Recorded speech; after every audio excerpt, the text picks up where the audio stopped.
All right, let's just jump right in. What we're going to do here is boil down 30 years of hard-won lessons into 7 powerful rules. Think of this as the ultimate shortcut, built from years and years of trial and error, all to save you the trouble on your own journey. And look, this isn't some abstract theoretical stuff. These lessons were forged in the fire, coming from a place of being totally broke, confused, and just stuck. The whole point here is to let you skip all that pain, to jump straight to the principles that actually move the needle. We're building from the ground up. So first things first, right? Where do we even begin? Well, you got to start with the foundation. Before you can even think about the big stuff like purpose or great relationships or real freedom, you have to build on solid ground. So let's get into the first couple of rules for laying down that unshakable base. Okay, so rule number 1. Let's get this straight. This isn't about money buys happiness.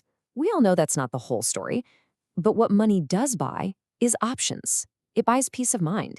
It's like a universal accelerator for solving almost any problem you can think of, just by getting rid of that constant, soul-crushing stress of being broke. And if you want to know why that's so crucial, just look at this. Maslow's hierarchy of needs, right? The bottom 2 levels, the absolute basics. Food, water, shelter, safety, what do they all have in common? They're pretty much all solved with money. And once you're not constantly stressing about where your next meal is coming from or how you're going to pay rent, you suddenly have all this mental bandwidth freed up. You can actually start climbing that pyramid and focus on the things that make life worth living. Relationships, feeling good about yourself, and finding out what you're really here to do. But hold on, solving the money problem doesn't just mean chasing the biggest paycheck. There's a trap there. Take the story of becoming a pharmacist. Yeah, the income was great, but the student debt was crushing. There was 0 time freedom, no location freedom. It was the classic golden handcuff scenario.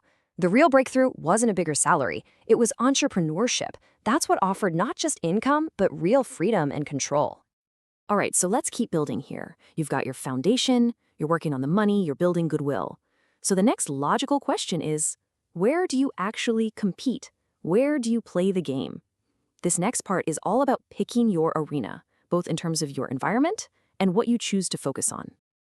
This is one of those things that might blow your mind a little. Did you know your zip code is one of the single biggest predictors of your financial success? It's wild. The source shares this incredible story of going from growing up in trailer parks in a tiny town in Kansas to moving to Las Vegas, a huge hub for entrepreneurs.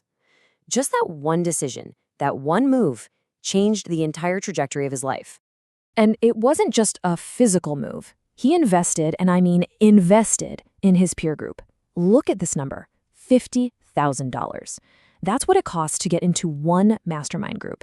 And you have to understand, that wasn't an expense. That was a strategic investment to literally buy a seat at the table with people who are already playing the game at a level he wanted to be at. So the big idea here is simple but powerful. Proximity is a strategy. You have to put yourself in the path of luck.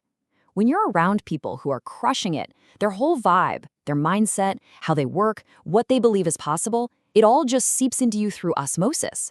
Winning becomes normal. And that leads us right into rule number 4. Once you're in the arena, you got to pick one thing and become world-class at it. It's the specialist versus the generalist. Think about it. A family doctor, a general practitioner, they make a perfectly good living, right? But a top-tier brain surgeon? They can earn an absolute killing. And why is that? Because they are one of the best in the world at one incredibly specific high-value skill. But listen, becoming world-class at anything is a serious journey. It doesn't happen overnight. It starts at this funny stage where you're so new you don't even know how bad you are. Then reality hits and you realize, oh wow, I am terrible at this. That's when the grind begins. Eventually you get good, but it takes all your focus. And then finally, you reach that magic level of unconscious competence, where it's just automatic. It's like you're Neo in the Matrix. You don't even have to think, you just do. But I gotta warn you, right at the start of that journey, there's a dangerous trap. It's called the Dunning-Kruger effect. It's that moment where your confidence is through the roof, not because you're good, but because you're so new you have no idea what you don't know. Welcome to the peak of what they call Mount Stupid. And what happens after you're on top of Mount Stupid? You fall off a cliff. You plummet down into the valley of despair. This is when it all hits you, the true scale of how much there is to learn. Your confidence just tanks. And honestly, This is the exact point where most people give up. But pushing through that valley, that's the whole game. That's what separates the dabblers from the masters. Okay, so you've laid the foundation, you're in the right arena, and you're on the path to mastering your craft. What's next? Well, now it's time to amplify everything you're doing. And this starts with a shift on the inside before you do anything on the outside. It's about using the most powerful tools you have, your own mind, and the giant megaphone we call the internet. Which leads us perfectly into rule number 2. This one is all about playing the long game. The source calls it reciprocity on steroids, which I love. Think about it like this. Back in pharmacy school, he started making these amazing study guides and just gave them away to everyone for free. He wasn't asking for a thing in return, just genuinely helping out. And what happened? A few months later, boom, he was elected class president in a landslide.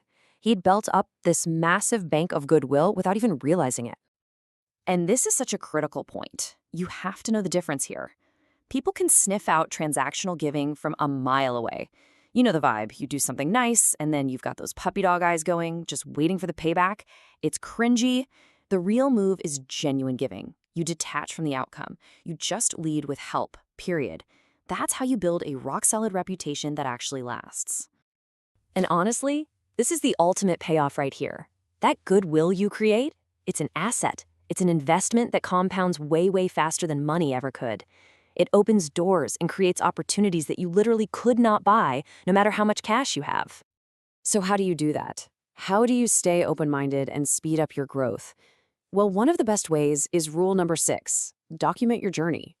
I'm telling you, this is the biggest cheat code there is in the world right now. Putting content out there about what you're learning and doing, it's not just about building an audience or a business. It's an incredible tool for your own development. It forces you to get clear in your thinking, and it acts like a magnet, pulling opportunities right to your doorstep. Here's a simple way to think about it. If you had a time machine and could go back and give advice to your younger self, what would you say? Well, creating content is just doing that, but for other people. You're basically being the guide for someone who's just a few steps behind you. You're saving them headaches, time, and money. It's the perfect way to scale up rule number 2, which was all about giving value, remember? All right, we're almost there. This brings us to the final, crucial piece of the puzzle.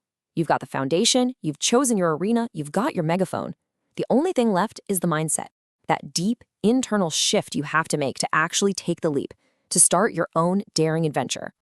And this brings us straight to rule number 5, and it's a big one. You have to embrace radical open-mindedness. Why?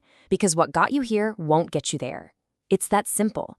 The mindset, the strategies, the beliefs that took you to $10,000 a month are not the same ones that will get you to $100,000. You have to be willing to constantly question your own assumptions and be ruthless about dropping what's not serving you anymore. And that leads me to ask you a really fundamental question. We're all conditioned to chase security, but stop and think for a second. What does that word actually mean? Does it mean a steady paycheck, a predictable 9 to 5? Maybe it's time we challenge that whole idea. Helen Keller said it best. Security is mostly a superstition. Life is either a daring adventure or nothing at all. And that right there is the heart of rule number 7. You have to truly understand risk. See, the biggest risk in life isn't that you'll try something and fail. The biggest risk is that you won't try at all. That safe, comfortable, predictable path, that's often the most dangerous one, because what you're really risking is everything: your time, your potential, your one shot at a life of freedom. So when you boil it all down, it comes to this. Today, right now, the consequences of trying something and failing are tiny. They're practically zero.